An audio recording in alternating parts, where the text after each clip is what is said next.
Hi everyone, so welcome to the first Top Tip Wednesdays. So today we're going to be discussing some myths and truths about the good old-fashioned foam roller.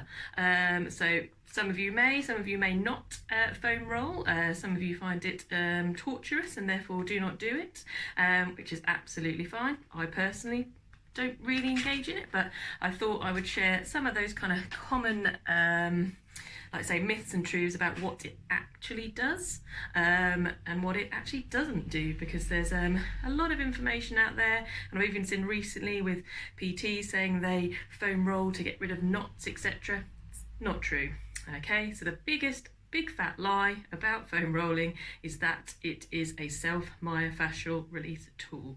Okay, it just is, it isn't possible. Okay, so fascia is basically a fibrous band that is across the whole of the body, and it's sort of a sheet of connective tissue that helps stabilize our muscles, joints and organs. Okay, so we get adhesions that build up within the layers of the fascia, and they're kind of made up of collagen fibers, so pretty damn strong fibers.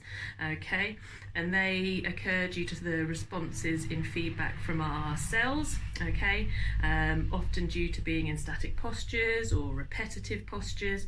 Okay, or because they sense the fact that a joint needs to be more stable due to under or overuse of tissues. Okay, so to perform true myofascial release, the fascia and adhesions need to be able to slide past each other. Okay, but when we roll, we compress. Okay, so there's no relative motion of those two layers.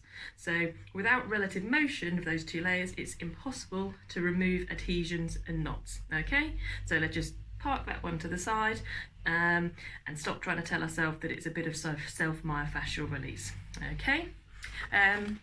So what does it do? Okay, so it does have some benefits. It's not completely a waste of time. Okay, it's an effective warm-up tool.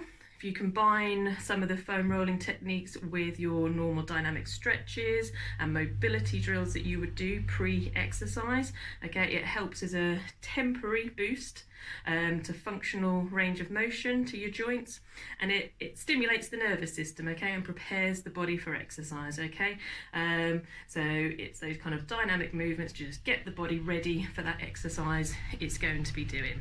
Okay, it has also been shown that it does assist with cool downs and can help reduce your DOMS, so your delayed onset muscle soreness. Okay, it's not completely known why it does this, but various studies have shown it's been proven to decrease the sensation of DOMS, and it could be linked to the reduction of smooth muscle tension and the increased pliability of your tissues following that application of pressure.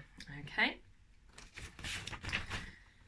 And it has been shown to provide temporary pain relief. Okay, so it's not your be-all end-all tool for everything, and those changes are very temporary. The effects are short-lived, so approximately 5 minutes or so, and it's not causing any long-term tissue changes. Okay, it's mainly because that compression factor acts as neural inhibition, so neural changes happen at those particular sites of compression, diminishing that sensation of pain through altering what is called nociception, which is basically just interrupting that pain message to the brain. So hence why it is just a temporary thing, okay, and shouldn't be used as a permanent fix.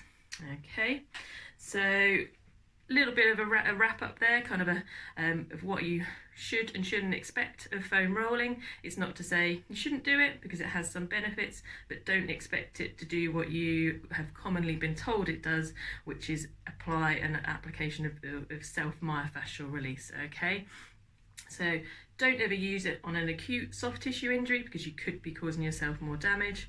Don't ever roll the lower back. Okay, if you're going to use anything to stimulate those kind of sensations in the lower back, use something like a ball, okay, rather than a roller. Okay, and don't think that it's some kind of cure for your lack in mobility of flexibility.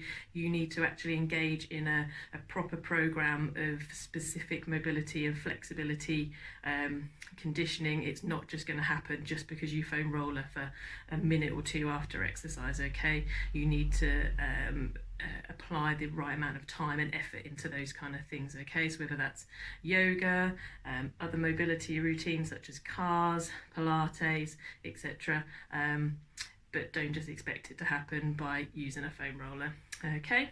Any questions, drop me a line. But this is my Top Tip Wednesday, the myths and truths about foam rolling.